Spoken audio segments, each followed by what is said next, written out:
On behalf of the Ho Center for Buddhist Studies, the Humanities Center, and the Department of Religious Studies here at Stanford, it's my great pleasure to introduce our 10th Shinnyo-en Visiting Professor Lecture, Tim Barrett, in a talk entitled A Possible Buddhist Influence on Chinese Political Thought. Thank you.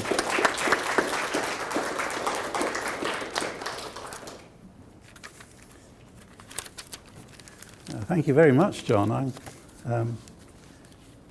scarcely recognize myself. And first of all, really, I'd like to thank all of you for coming here, especially the Shinnyo-en Foundation for making my stay in Stanford possible, and also the staff and the students in the Religious Studies Department and the Ho Center for being such kind hosts, and particularly the director of the latter, without whom, Dr. Lin, without whom I literally would not have a knife and fork to my name.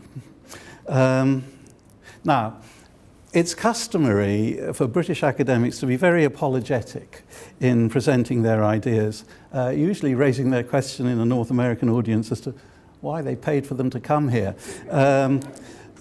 I don't want to apologize for what I have to say, but I have to let you know, and I think I have done through the title of my talk, that my suggestions here are tentative. I may be wrong, but if so, I know that I can trust you to set me straight. I have to reveal that in my first attempt at bringing the thoughts I am going to share today to a wider audience, I met total failure. I was invited to attend a conference of Buddhist students in Hong Kong and address them on a topic relating Buddhism to society. But when I outlined my intended argument, I was promptly disinvited on the grounds that young Buddhists found historical information confusing. A second attempt at Oxford passed more rewardingly, thanks to Professor Sacchetti and his colleagues. Sadly, today, I remember that visit as the last time I was able to talk with two colleagues of many years standing, namely Professor Glenn Dudbridge and Dr. Lance Cousins. But today, it is another much missed friend whom I wish to recall, the first Shinnyo-en professor here, from whose kindness I had ample opportunity to benefit from my first graduate days onward. John McCrae told me many years ago that once his young son addressed him with the words, "Dad, I think you're a bit like the Buddha." As his heart began to swell with pride, his son continued, "You gave up a life of security and luxury for one as a wandering professor." For at the heart of Buddhism lies a story of renunciation, a renunciation that was not only directed at security and luxury, but also at political power. In general, we tend to think of this as an element in the Buddhist tradition that did not go down well in China. There, to refuse to serve a bad ruler was condonable, but that one might refuse to be a ruler, or that there were better roles to aspire to than embodying monarchical rule, these were notions much less frequently expressed, at least until after the end of the imperial system in 1911. But they were not completely unknown.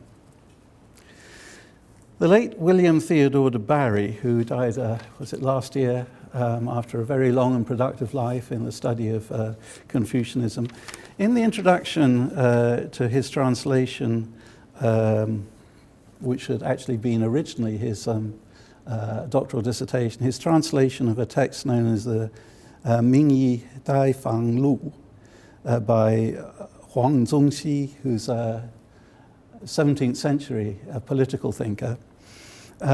He cites testimony in his translation both from revolutionaries engaged in the struggle against the Qing dynasty that ended in 1911, and also from their critics, acknowledging the influence of Huang's tract on the thinking at that time. But where did Huang get his ideas from? His ideas especially about autocracy and its failings. According to de Barrett, he found his inspiration in a very obscure source indeed. And here he's actually following earlier scholars. It's not his own finding, really. He found his inspiration in someone called Deng Mu, who is a 13th century figure. And he's been referred to half a century ago already as a forgotten Chinese philosopher. And while the slim volume of his writings that was first separately published slightly earlier has been reprinted since then, his name has still not attracted much attention. Though, as it happens, Deng Mu's description of early China was translated into German by Wolfgang Bauer, and so it may be found in the 1976 English edition of his study of Chinese utopias. And this is the translation of the German translation. In the beginning of mankind, probably no one was pleased about becoming king. If someone was unlucky enough to win the hearts of the people, he could not really refuse the throne. In those days, the kings ate mostly unhusked corn, bean pods, and coarse vegetables. They did not indulge in eating fancy foods. They wore linen garments during the summer and deerskin in winter. All men dressed the same. Their palace and earthen steps leading up to it rose no more than 3 feet above the ground, and with its roof of uncut straw, it was anything but luxurious.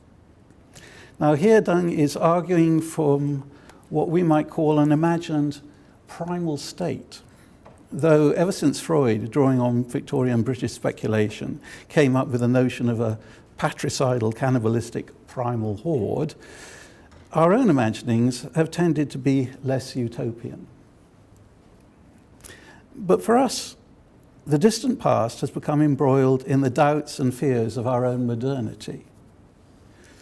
Deng, by contrast, while evidently conceding that early society lived at a less than luxurious level, is more like the slightly later and rather blunter medieval English preacher of equality, John Ball, one of the leaders of our peasant revolt, in that both Deng and John Ball are mainly concerned to imagine a society without hierarchy. And this is what John Ball's slogan was: "When Adam delved and Eve span, who then was the gentleman?" The opening sentence from Deng, just quoted, could be more accurately rendered directly from Chinese in its entirety as, "At the beginning of mankind, certainly there was no pleasure taken in being a ruler.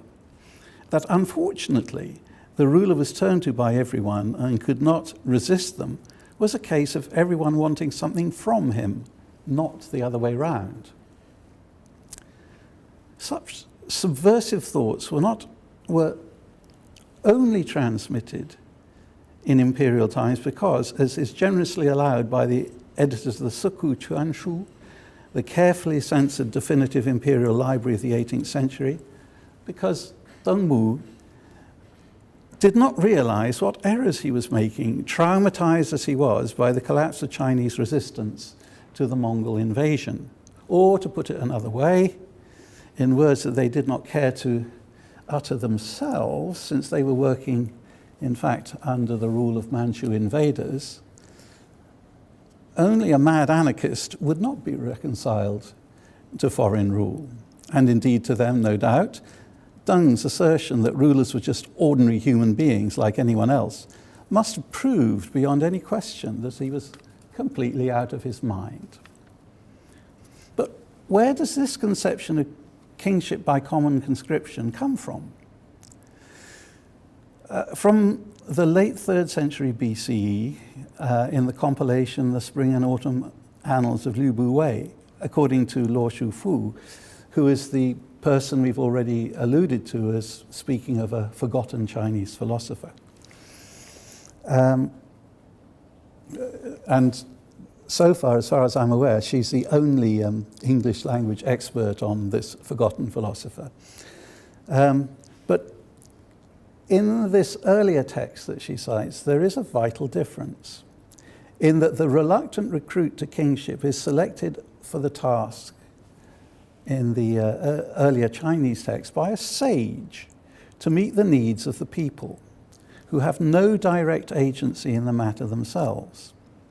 Now, in the Chinese conception of things, the sages of ancient China, of whom Confucius was the final example, have a status similar to the founding fathers in America or Marx and Lenin in communist states, in that their wisdom is seen as not only foundational, but also unquestionable. Indeed, in this pre-imperial source, it is not the popular will that is at issue, but the alleged tendency in stateless societies, and that is from the subjective viewpoint of the text, that means the barbarous societies surrounding China. In those societies, a Hobbesian law of the jungle, a state of perpetual internal strife prevails. And this is a quotation from that source. They harm each other day and night. They never rest, and in this way destroy their own kind. A sage looked deeply into this troubling situation. Pondering long over how to govern the world, he thought it best to establish the position of Son of Heaven. As we shall see, this explanation of the origins of kingship had earlier antecedents, but it is, in any case, slightly different from Deng's account. Could there be some alternative source? His own phrase, that's Deng's phrase, at the beginning of mankind, according to dictionaries, was used, for example, by the 11th century writer Su Shi, but in a rather different context.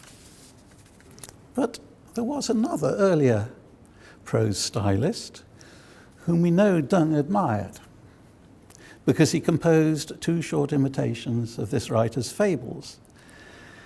And this man, Liu Zongyuan, who's a late 8th and early 9th century figure, does have a piece, one which has been very much admired, for example, by Su Shi, and one which was certainly in the late 13th century edition of his writings. In this piece, he does speak of the aggressive competition that, in his view, would have marked primal society.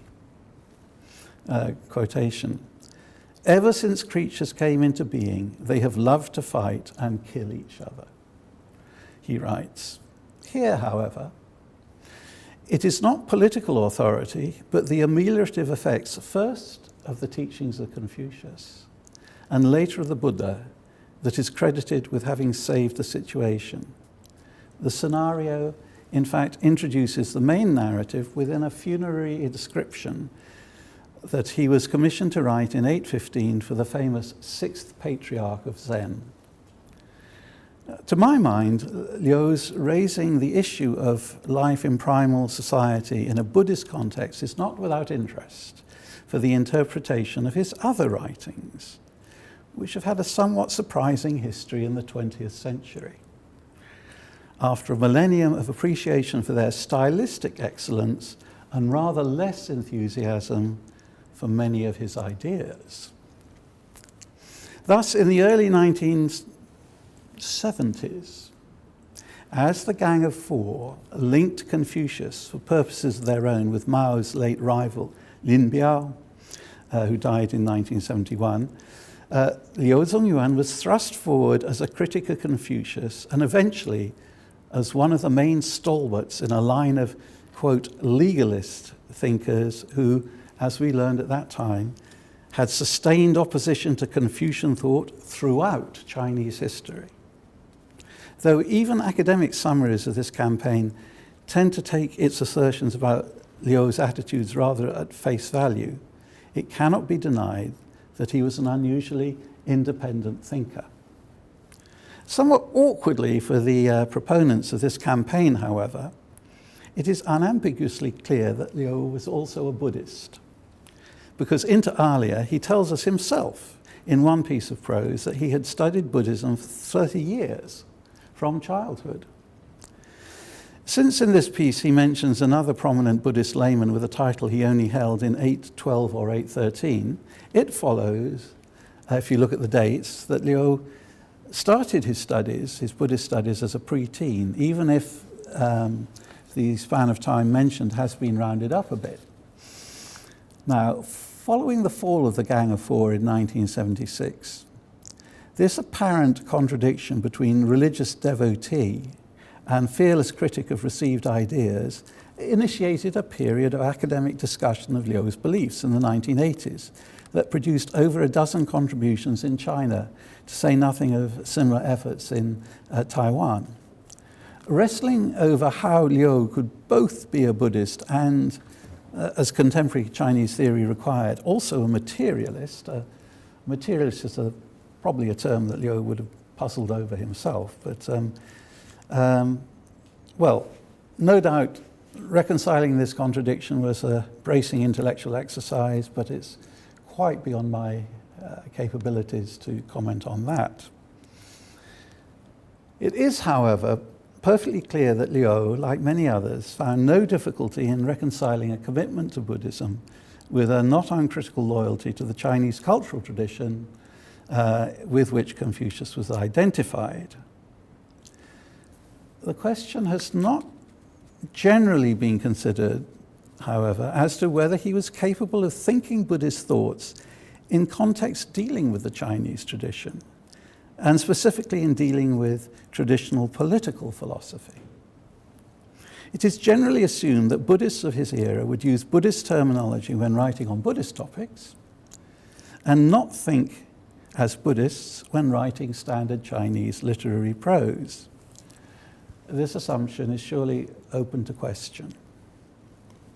When a slightly younger contemporary of Liu addresses the proposition that, quote, good and evil have no residual effects, quote, in hereditary terms, and insists on individual responsibility, he makes no mention of karma or of any other Buddhist term. So it's conceivable, one supposes, that the thought of that Buddhist doctrine did not cross his mind. But when another contemporary Buddhist monk discusses karma in Confucian language, also addressing the same classical tag, it does look a little unlikely. On the other hand, we should doubtless be on our guard against imagining Buddhist influence in writers of this time where other possibilities exist. Bearing this point in mind then, what did Liu have to say about primal society in China? Can it be construed without reference to Buddhism? Certainly his words on that topic have long been pondered, in Britain as well as China. They form the opening of his very famous essay on enfeoffment, Feng Jian Lun, a work which is readily available in English translation that is concerned with the then contemporary and indeed perennial problem of whether to try to maintain centralized government or devolve power to local rulers. The opening words place us firmly in a primal context and also issue an intriguing assertion. Did heaven and earth really have a beginning? We cannot tell. Did mankind have a beginning? We cannot tell. So what is more likely? That they did. And how do we know? The existence of enfeoffment makes it plain. But, he continues, this was not due to any sagely intervention. Rather, the primal situation in itself gave rise to the institution. Without a beginning, there would have been no enfeoffment. Enfeoffment was no part of the sage's intentions. He goes on to explain this by first painting a vivid picture of the feral state of early humans, living in the wild without the means to defend themselves, and explicitly Liu cites the pre-imperial thinker Xunzi on the human need to rely on other resources. This is a masterly piece of misdirection, since that thinker, Xunzi, clearly was talking of making use of natural advantages and of technology rather than organizational abilities or indeed resources in general. But Xunzi was also very well known for his insistence on rulers as essential to the ordering of society. And the citation would naturally have disposed the reader to expect such an argument. In fact, Liu continues by pointing to competition for resources as exacerbating the problem of lack of security, and then turns to the need to resolve consequent disputes. Quote, "When someone was wise and enlightened, those who submitted to them must have been many. And when they were told to sort themselves out and did not listen, they must have been made to feel pain, and so were afraid. From this, rulers, leaders, punishments, and governance came into being. So those in one locality formed one group, but with this division into groups, strife increased. So then weapons and moral authority appeared." End of quote. This process of dispute resolution thus was resolved by the creation of higher and higher authorities with wider and wider geographical limits. The source of Liu's account here is by no means immediately obvious. The late Edwin G. Pullyblank, who was a Canadian, but while he was professor of Chinese at Cambridge, he suggested that while one might find a similar distrust of devolved power in the work of an older contemporary writer on statecraft, and even an assertion that the perpetuation of local rule was due to custom as opposed to sagely design, Liu's picture of dispute resolution gives a far more detailed picture of the origins of localism. His student and eventual successor at Cambridge, David McMullen, notes that in fact the notion of the necessity of forming groups to cope with the primal state and of this resulting in a ruler may be traced back from this older contemporary in the 8th century to a source of the 1st century CE written in the Xunzi tradition. But he then goes on to make clear that this authority subscribed to the view that, quote, "heaven produced humankind and established the ruler and provincial administrator," end of quotation. It would be possible, it's true, to find before the 8th century the contrary opinion in anarchist thought, namely that kingship, far from being the intention of heaven, simply established the rule of the strong over the weak. But all who accepted the idea of kingship in some fashion invoked heaven's agency as the source of the institution, even where dispute resolution was seen as important. Only in Liu Zhongyan and later in Dengmu do we find a total absence of any such idea. Might it be that Liu had come across something in his Buddhist studies that prompted his rather different analysis of primal conditions and their outcome? The standard Buddhist narrative of the origins of kingship is fairly well known, though it exists in many versions. The complete account of how the first denizens of this planet initially required no sustenance, but that in time this primal state of bliss wore off, is quite lengthy, taking us through several stages of deterioration. Let us therefore confine ourselves to a synopsis of one particular version and pick up at the stage where the original food supplies enjoyed by the inhabitants of the earth had become scarcer. And again, this is a quotation. "The people were filled with grief and lamentation. Dividing up the land, they separately planted seeds and grew crops to feed themselves. But there appeared those who stole the food of others, and people fell to fighting. Since there was no one to settle such fighting, the people conferred and selected an impartial judge king. The first king was known as the people's lord. Ruling the country by means of laws based on the 10 virtues of Buddhism, he was beloved by his subjects. Peace and prosperity prevailed. End of quotation. So no heaven and no sages are relevant to this account. Instead, people's lord has a somewhat modern ring. One should not perhaps overstate this, but certainly scholars of Buddhism working on materials preserved in South and Southeast Asia have in some cases been prepared to use the term social contract in connection with this narrative, where the title of the king, Mahasamatha, has been translated as the great appointee. But what became of these ideas in East Asia? In the past, I have hypothesized that the tale of the great appointee could have influenced the conception of monastic government in China. Subsequent scholarship has not found this hypothesis persuasive. Indeed, it would be rather more accurate to say that conversely, as far as concerns South Asia, concepts of monastic government in which consensus played a major role inspired the tale of the great appointee. Now, it is true that though basic sources on the great appointee existed in Chinese from the start of the 5th century, at least, there are translations that do gloss over the notion of elected kingship, suggesting that the primal ruler did descend from heaven. It is also true, as Fabio Rambelli has recently pointed out, that King Mahasamatha was sometimes rendered into Chinese not as the great appointee, but as the great leveler. Da Pingdeng Wang, or as he translates it, the impartial king. This understanding of his name made it easy to reconfigure him as a once and future king concerned with justice, but a king not of this world, who awaits our post-mortem appearance before his tribunal. And thus, he's a figure identified with Yama, Lord of the Dead, an equation that was certainly explicitly made in Liu Zongyuan's time.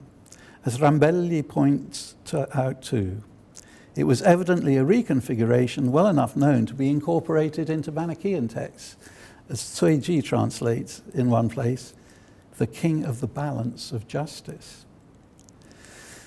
Perhaps relegating a politically disturbing monarch to the realm of pie in the sky when you die was a deliberate ploy. If so, it was a relatively successful one. For while it may perhaps be that the assumption by a 17th century anti-government rebel of the persona of King Yama, King of Hell, betokens a popular thirst for justice inspired by Buddhist belief, it is surely much more likely that the name was taken up by this individual simply to strike terror in his opponents, especially when it seems he was accompanied by his good lady, who called herself the pig-like wife of the King of Hell.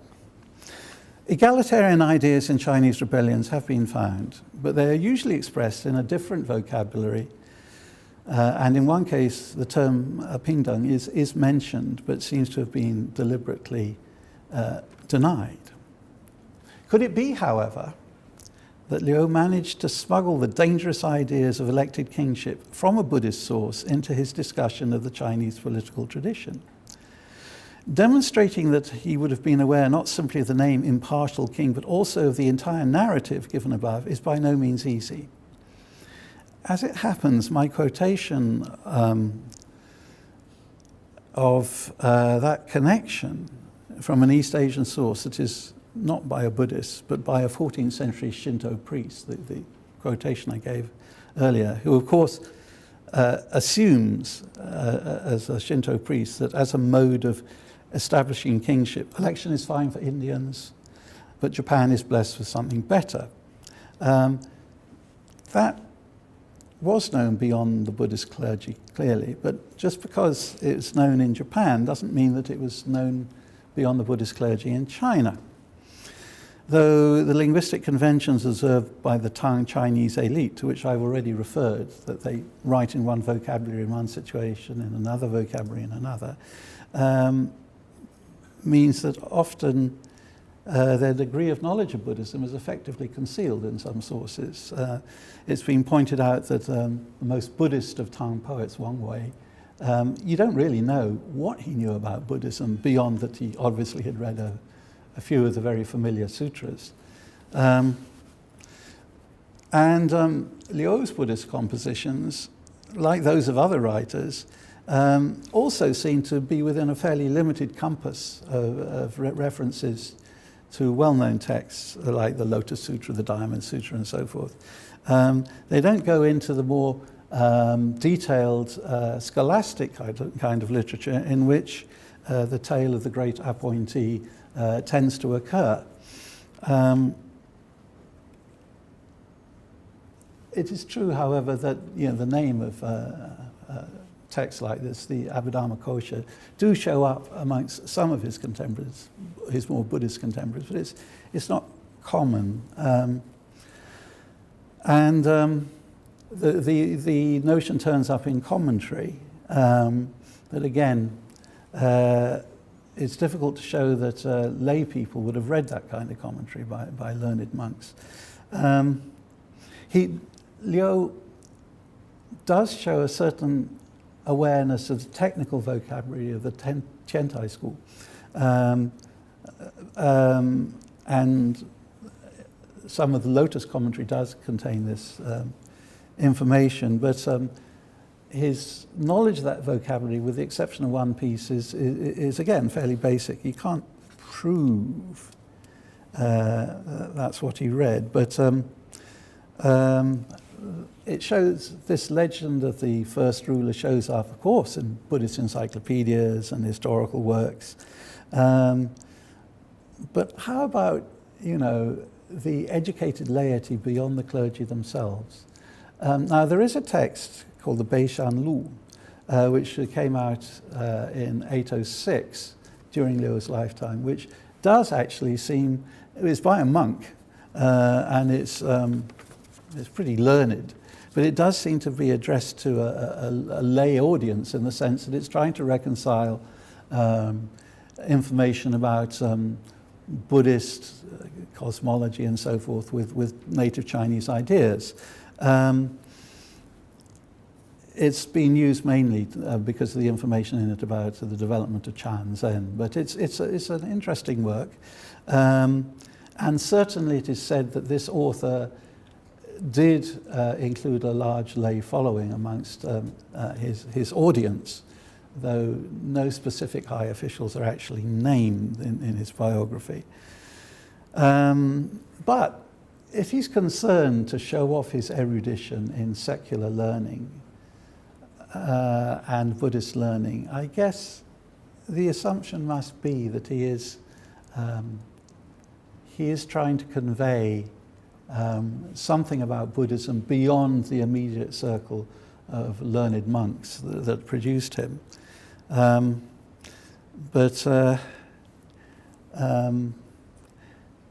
That's just one assumption. It's possible, of course, and this was a possibility that was brought up when I did talk at Oxford by a couple of people, that, of course, to think of readership is not the only way to construe the way that knowledge of Buddhist stories was diffused. There's art illustration as well. I'm very grateful, therefore, to Dan Tuzeo there, who has pointed out to me that certainly at cave number 118 at Kizil, there is an illustration not of the career of the great elect, or whatever you call him, but of another ruler from that sequence, a later ruler, and also some decorative details that seem to refer back to earlier parts of this narrative. Now, in this audience, there are probably people who know more about material Buddhist culture in China than I do, and so I'd be very interested to know if there's any hint in Chinese art historical sources of this particular story of the primal ruler. We'll have to wait and see. But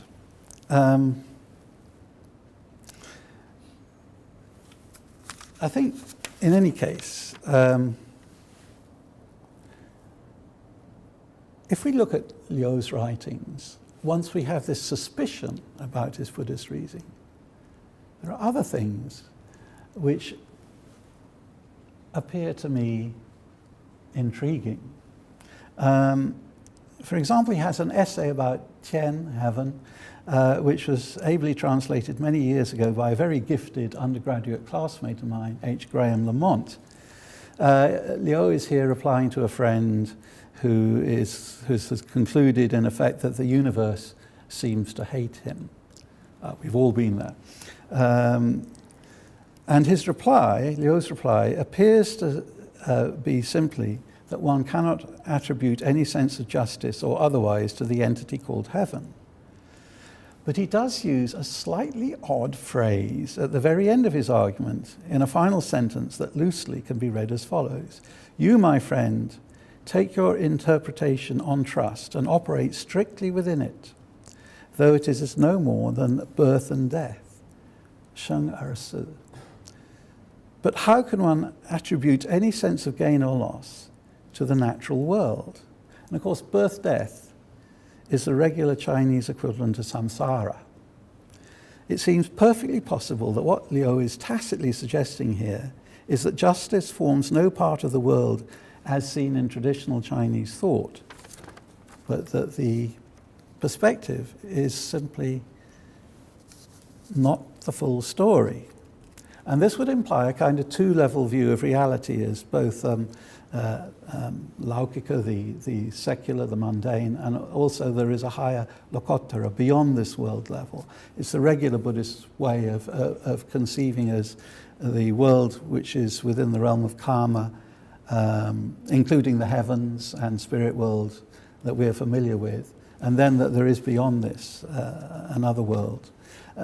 Liu doesn't seem to use this terminology except in passing and not in a way that you can be absolutely sure that this is the interpretation that he has in his mind here, but it's at least possible. But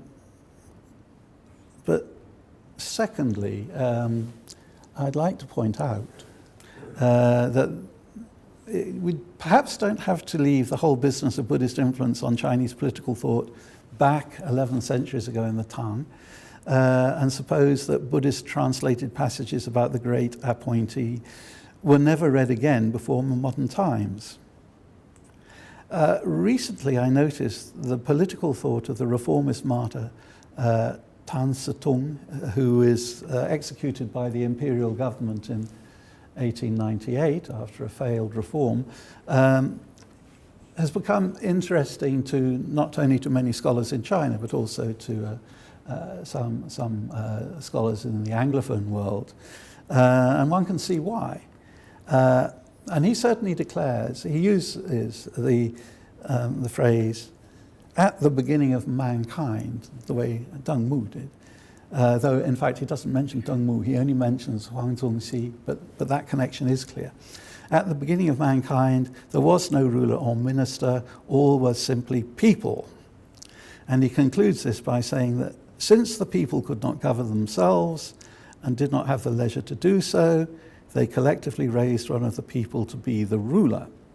Now, some time ago, there was a Hong Kong scholar, Chan Sin Wai, who did a fairly thorough study of Buddhist influence on this reformer Tan. His opinion was that actually he didn't know much about Buddhism beyond Huayan Buddhism, Yogacara, and Chan Zen Buddhism. But we do know something about his teacher. Yeah, just not much, right? But we do know something about his teacher, Yang Wenhui, who was a very important Buddhist layman. And unfortunately, Yang Wenhui has left a record of his ideal Buddhist curriculum, and there was plenty on that. In fact, you know, the Abhidhamma Kosha, which is the text that has the most information about this story, you only encounter that in year 4 after you've done your basic 3-year study. But actually, it could be that Tan wasn't gradually introduced to the curriculum because he wasn't an ordinary student. He was a very brilliant man, and it's possible that Yang threw the whole lot at him at once. Certainly, Huayan Buddhism, he knew about, and that certainly wasn't in Yang Wenhui's first year of the curriculum. So, if we look carefully, the origins of kingship within the Buddhist narrative of world history are also treated very briefly, admittedly, in a work called the Yuan Ren Lun, which was composed slightly after Liu Zongyuan's time by a great Buddhist scholar called Zong Mi. It's a kind of introduction to Buddhism for people who aren't necessarily Buddhist. And there it is, there's a mention of the stage of primal rule. And this book certainly is on Yang's curriculum. It's in year 3, but as I say, maybe he fast-forwarded, to higher levels pretty quickly. So he could have encountered it there. Now, I must say, I don't know which edition of the text Yang would have used. It's just a theoretical curriculum. It doesn't actually say which edition, I think. I did try looking at a contemporary Japanese edition because Yang did take a lot of his educational approach to Buddhism from Japanese friends. The only problem is that if you're looking for, negative discussion of the origins of emperorship, late Meiji period commentary is probably not the place to look. So I decided to give up on that particular project. Well, okay. Maybe Tan Satung found something there, or maybe he didn't. Because there's at least one other reformer of that period who makes exactly the same point, No, there wasn't any heavenly appointed, sage-appointed emperors. People were just people, come on. And he does that without any reference to Buddhism or any Buddhist education. The democratic ideas were coming in to China at this point anyhow. But to my mind, the filiation going back through Huang Zongxi to Deng Mu and further back to the Buddhist reading perhaps of Liu Zongyuan, it does make sense to me for the reasons I've outlined. I'd simply raise the possibility that Tan and others could also perhaps have come across the disturbing ideas about the, actually not utopian, really much more dystopian origins of kingship through other sources. The main point that I really want to leave you with is simply this. We've always chosen to believe that the texts in which these ideas occurred were safely locked away in monastic libraries where they could do no harm. And all I'm saying, in conclusion, is that wasn't necessarily so. Anyhow, as I said, I remain open to other views, and I would invite you to express them now. Thank you.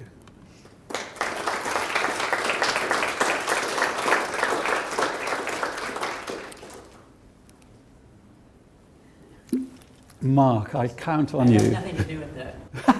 I wouldn't argue your genealogy. Yeah. First of all, with the Liu Chun show, there is at least the one story. There's all this cluster at the beginning with the so-called Youngist stuff, is what Graham calls it, where it's only the people who know that their own bodies are more important than the whole world can actually be rulers, and they're all turning it down. And at least one of them is a popular election story where the people want him to be ruler, and he flees and hides in a cave, and they smoke him out and stuff. But that's not an invention of rulers. Yeah. However, I'll go back another text. Okay. More of the Shantung chapters do have popular. You start with that primal chaos where nobody has the same language and they can't agree on what's right and what's wrong, and families are torn apart. And so everybody gets together and they find the best person and they make him ruler. I mean, it's very explicit on it. And not only is the ruler affected by the people, but then you get this strange downward cascade where he needs assistance. Mm-hmm. And so they have to pick people pick his assistants, and people pick at the provincial, and they pick in the village. I don't think it affects your thing because I don't think it's all that common. The more the kind of. Okay. Interesting. Yeah, thank you very much for that. Yeah. I should make a note of that. Yeah. Because, of course, yes,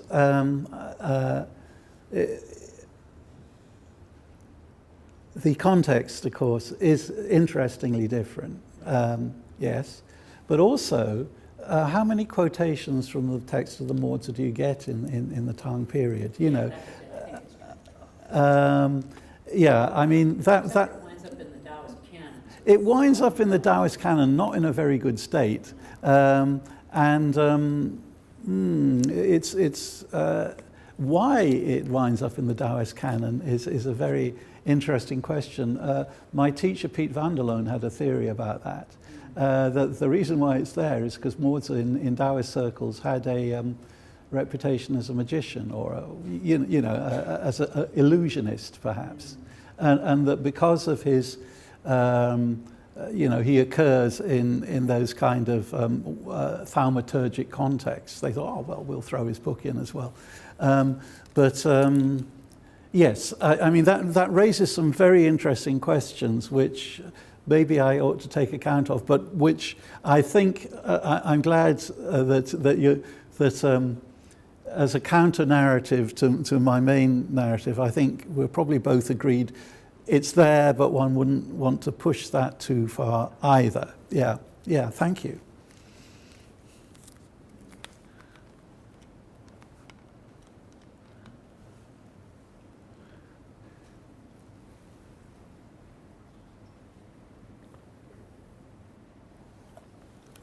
Yes, Stefano. I have just a curiosity about, you mentioned Tanzapong curriculum.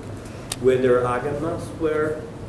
I don't recall it. I mean, because that's where you would find yeah. India, Ghana, Sutta, etc. And yeah. very detailed now. Yeah, So, I mean, look, this is a guy whose idea of Buddhism starts with the awakening of faith. He's not going to mess around with agamas. Yeah, I mean, at a certain stage in the development of Japanese Buddhology, of course, agamas, the importance of agamas becomes clear. But I don't think that was the 1890s, although I'm open to contradiction. To what extent had Japanese Buddhism discovered the importance of agama material by the mid to late Meiji period? I see a forest of hands shoot up. Yes, John. Maybe you need to help me out with my communist periodization. Because you said the matriarchy before slave society. I'm sure the people got this know how this works, but I'm just wondering if does that imply a history of the origins of rulership as communists imagined this? I think would there have been resonance then when communist ideas come in? I think the whole Gang of Four period scholarship was not very concerned with looking too closely at questions of that sort. And I think it would be interesting, I mean, I know where the sources are for the subsequent discussion, and it would be interesting to see if these kind of elements in Marxism were ever brought up. But really, the tendency is to say, well, actually, the tendency is to say the Gang of Four said he was a materialist. Actually, he's a Buddhist, so much for the Gang of Four. You know, the analysis, as far as I have seen, although I am not an expert on Marxist-Leninist thought, and perhaps I'm not doing it justice, but the analysis doesn't look too profound. But as I say, not my, above my pay scale, really. Maybe somebody knows can answer John's query.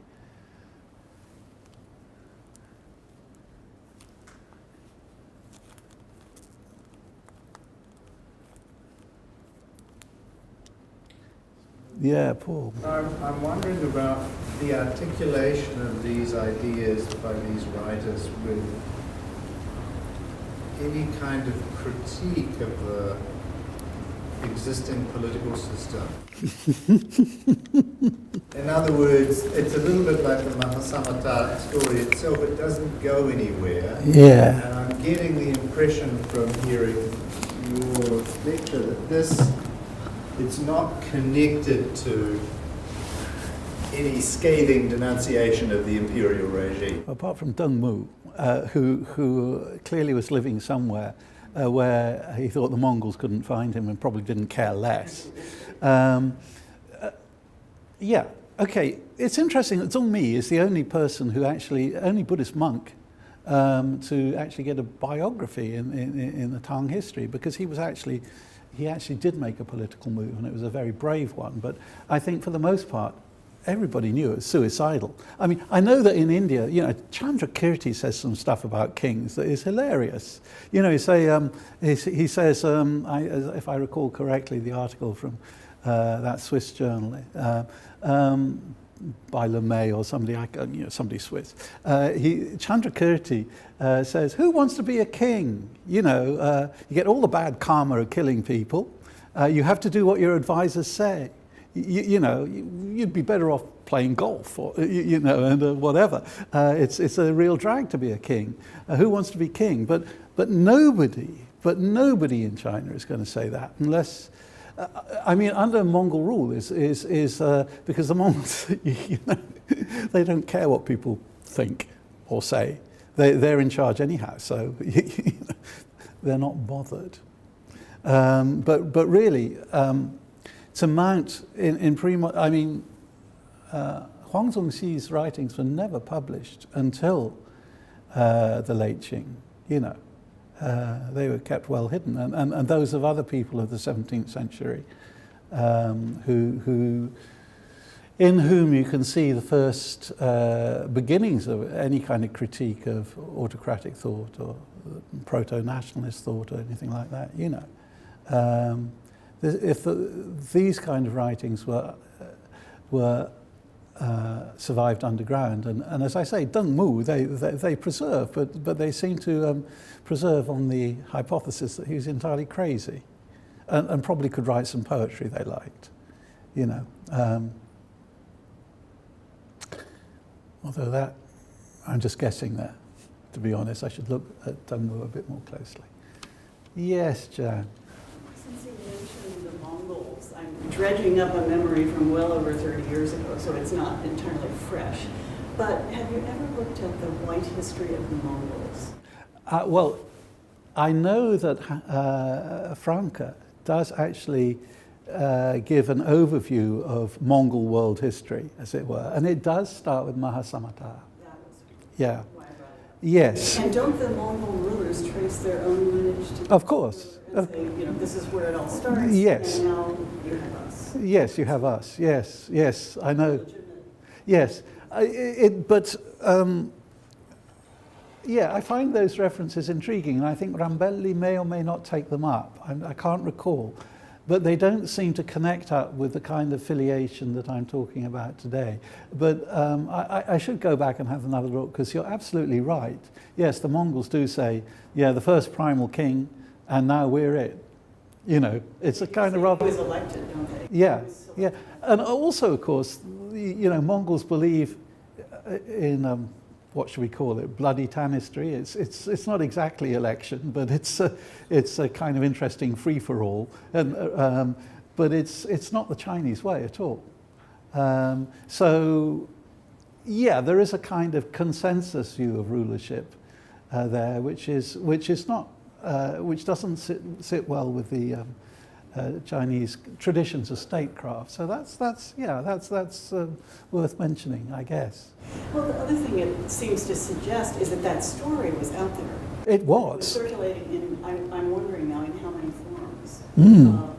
Not necessarily canonical forms, not necessarily official sources like the academic and so on. So where did the Mongols get it? Where did the Mongols get it? Well, okay. I'm sorry you can't tell me, because I don't know why. Obviously, there is an element in Uyghur Buddhism which seems quite, what shall we say, doctrinal. I don't know. Where do they get their Buddhism from? From the Tanguts? Yeah, I mean, it's possible that I mean, they are picking up an element into their statecraft because they don't have the, as it were, the block of the very strong Chinese tradition of statecraft to absorb. I mean, they did to some extent absorb Chinese traditions of statecraft, and if possibly out of Tangut studies or something, we will get some picture of how that worked. But certainly they were more open, perhaps, to Buddhist world history, and you know, and that is quite apparent in you know, the relevant kind of histories. Yeah, thank you. Yeah, Alan. Just a little bit building on that, I think, so in the Yuan, so Kublai Khan ordered his imperial preceptor Pakpa write a primer for his he did. His crown prince, and was called Explanation of the Knowables. Yeah, Zhang Souzhi. So and there's another one from Sakyapa. I think his name was called Sharpa or Sherapa, so Shalopa. Shalopa, yeah. He was responsible for the translation of the explanation of the Knowables, and he was teaming up with other Chinese literators, and basically the book is built up on the Abhidharma Guru. Sure. So at least at the time there were literati who was at least looking into the translation of Abhidharma Guru in order to translate. Yeah. And again, yes, those materials are interesting, and I think their Buddhist view of world history is certainly on record, and there it is in Chinese. But I don't think that fed back into the Chinese tradition. I don't know, you know, Deng Mu was not the kind of guy who would pick that stuff up and read it. He was, if anything, he was in a Taoist monastery or something like that. And I don't think people, say in the Ming, would pick up a text like that and say, wow, here's an alternative view of history, forget the Chinese sages. You know, I don't think that happened either. So, yes, the Mongol episode is an interesting one, but I don't think it feeds onwards into, you know, later people like Huang Zongxi or whatever. Though it's, yeah, it's interesting in its own right, for sure. Yeah.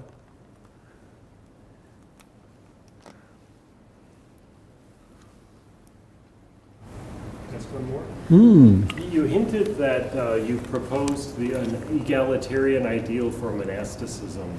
Yeah. That was met with resistance. Can you explain? Okay. I wanted. Why did I want that? I wanted to draw attention to some early materials on monastic offices. I suggested that one of the monastic offices was based on a false etymology to do with royal rule. It probably isn't. And I actually was trying to set up another argument in the, but Jonathan Silk, you know, picked that up in his work on monastic organization and said, this doesn't work. Fair enough. Though there are some intriguing features of Chinese monastic offices. This alleged office of Kamadana, which you don't find in Indian materials, which is Waino. It occurs in inscriptions in relation, or at least I think one or maybe two inscriptions, it relates to from slightly later, maybe the 6th century, it occurs in relation to civil officials. And that, in other words, not to do with monastic officials at all. People with, you know, lay names doing non-monastic stuff. It occurs to me that we always, you know, dichotomize, is this Sanskrit, is this Chinese, or is this Indic, is this Chinese? It wasn't the only languages going around in North China. You know, it could be a term from another language that got picked up. So I think there's still a lot of uncertainty about the area that Jonathan and I were talking about, but I'm absolutely prepared to concede that I wasn't getting very far with the line that I was pushing at that time. Yeah? Yes? So, I thought that the Buddha's ideas, based on your discussion or also my observation, it may not really, in Chinese ideas, not really apply to the ruler, right? They majorly apply to the people. It's a tool for people to be happy under the ruler. Oh, yes. I mean, this is, you're asking a very good question.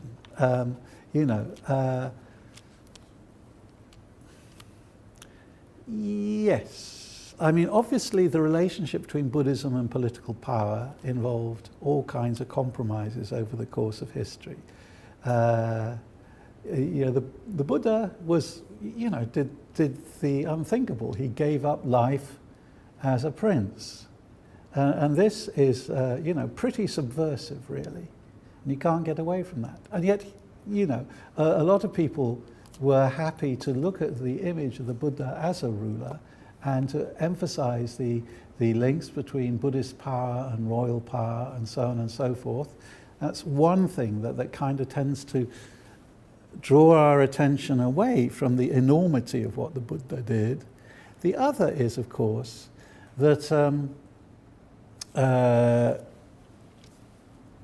the notion of status determined by karma can be used to consider hierarchy as normative. And what I mean is, I didn't realize how this worked with Buddhists, because I was not being brought up amongst Buddhists, but I had a colleague whose wife was from Thailand many years ago, and we were talking about the political situation of the Thai aristocracy. And she said, I believe their karma will pull them through. In other words, they're aristocrats because they have good karma.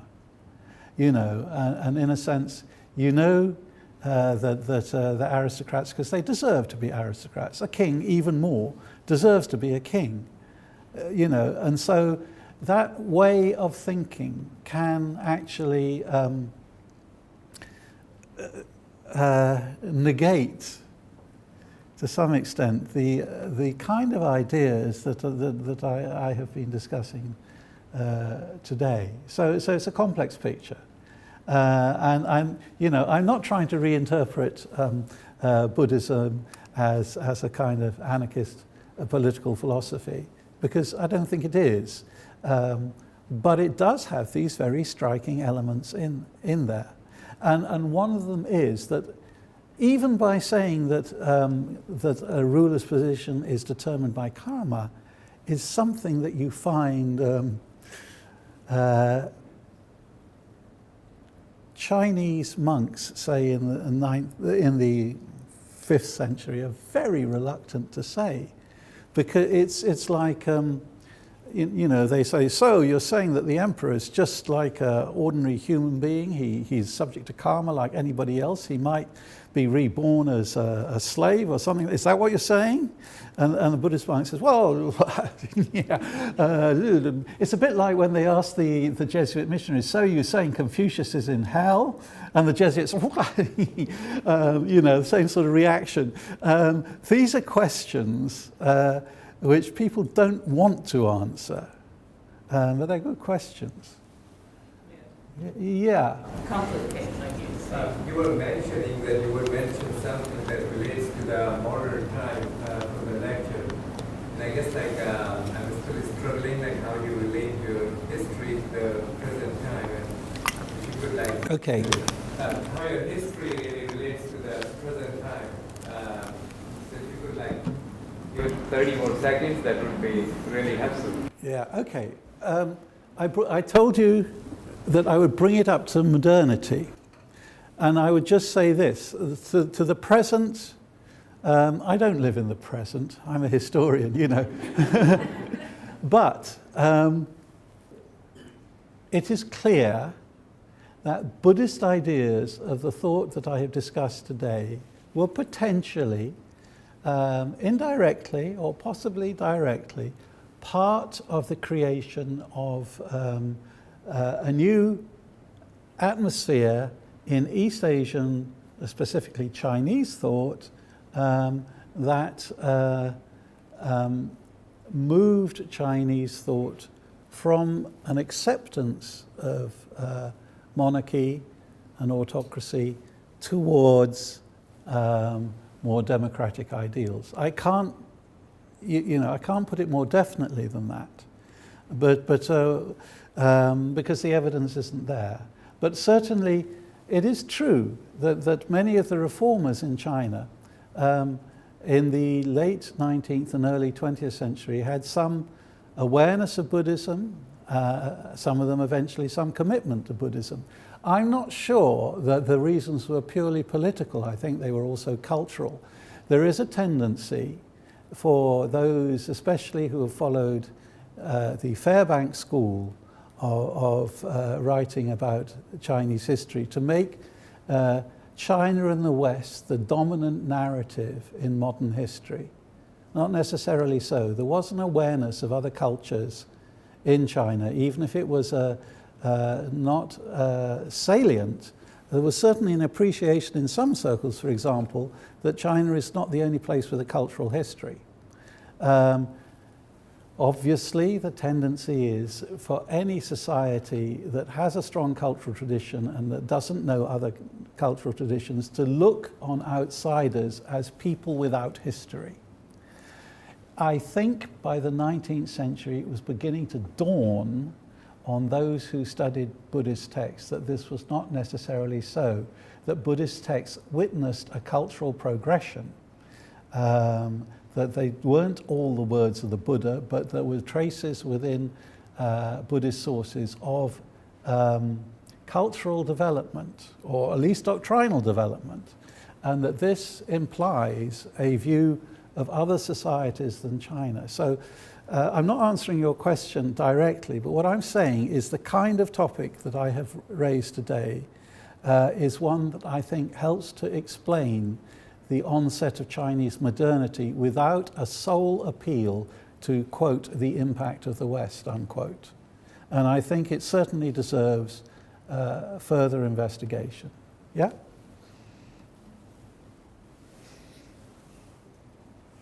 Yeah. I'm not sure if I'm following completely, but is your argument kind of, can I use your argument to then say that this is why Buddhism has not created a cohesive modern political philosophy of its own, and that it can only kind of play a part in the development of China? I think that's one step further than I was going. I know, I can see what you're saying. In other words, that it is, as it were, I think Arthur Wright said something about Mahayana Buddhism being sort of politically incompetent or something. Nice gentleman, very kind, but I mean, a distinctive Buddhist political philosophy? I mean, that's more something for the kind of people like the late Steve Collins who discussed, in fact, this kind of Buddhist political imagination in some detail, rather than anything that might come out of the kind of materials that I've been reading. So I'm not answering your question because I don't think I can go in that direction, but I'm not saying that you can't go in that direction. Yeah?